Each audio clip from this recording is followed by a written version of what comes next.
అన్నపూర్ణేశ్వరి. అసలు శత్రువులు అంతఃశత్రువులు. కామక్రోధశ్చ లోభశ్చ దేహే తిష్టంతి తస్కరాః జ్ఞానరత్నాపహారాయ తస్మాత్ జాగ్రత్త జాగ్రత్త.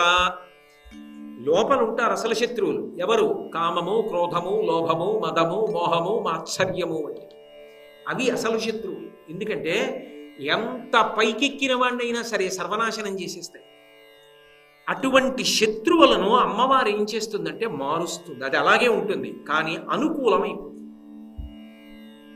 ఎలా అంటారేమో, కామము, ఎలాగైనా నేను భగవంతుణ్ణి పట్టుకోవాలి, ఎలాగైనా ధ్యానంలో మనసు నిలబెట్టాలి, ఎంత కష్టపడైనా సరే నేను బాగా చదవాలి, నేను భగవంతుణ్ణి తెలుసుకునే ప్రయత్నం చెయ్యాలి.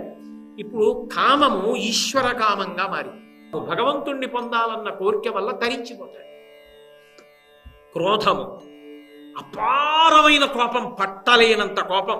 ఆ పట్టలేనంత కోపం ఏం చేస్తుంది? అవతల వాడిని నాశనం చెయ్యాలని కుట్రలతో కూడుకున్న ప్రణాళికలు రచన చేయడానికి పనికొస్తుంది. అమ్మవారి పాదాలు పట్టుకున్నాడు అనుకోండి, అటువంటి కుట్రలు చేసి నాశనం అయిపోవలసిన వాడిని ఆ క్రోధము సాధనగా మారుస్తుంది.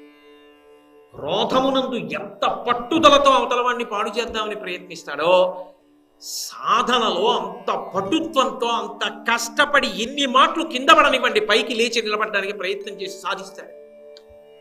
రామాయణం బాలకాండలో విశ్వామిత్రుడు ఎన్ని చోట్లకి వెళ్ళి ఎన్నిసార్లు దెబ్బతిన్నాడు. ఒకసారి త్రిశంకుడికి తపస్సంతా ధారపోహేశాడు, ఒకసారి మేనకకి కామానికి లొంగిపోయాడు, ఒకసారి కోపం వచ్చేసి ఏదో త్రిశంకు స్వర్గాన్ని నిర్మిస్తానన్నాడు, ఒకసారి వశిష్ఠ పుత్రుల్ని శపించాడు కోపం వచ్చి, ఒకసారి తన కొడుకుల్ని శపించాడు కోపం వచ్చి. కామము క్రోధము, కామము క్రోధము, కామము క్రోధము, చివరికి రంభని శపించాడు. కామక్రోధములు మారి మారి మారి మారి పాడి చేశాయి. అయినా భగవంతుడి పాదాలు విడిచిపెట్టాల, అలాగే తపస్సు చేసి. ఇప్పుడు ఏమైంది? అది సాధనగా మారిపోయింది. సాధనగా మారి చివరికి బ్రహ్మర్షి అని. అంటే ఆవిడ పాదములు పట్టుకుంటే అంతఃశత్రువులను అనుకూలమైపోయేటటువంటి మిత్రులుగా మార్చేస్తుంది, ఉద్ధరణ హేతువులుగా మారుస్తుంది. కామము ఈశ్వర కామము, క్రోధము సాధన, లోభము త్యాగము. ఇంతకు పూర్వం అంతా దాచుకున్నాడు.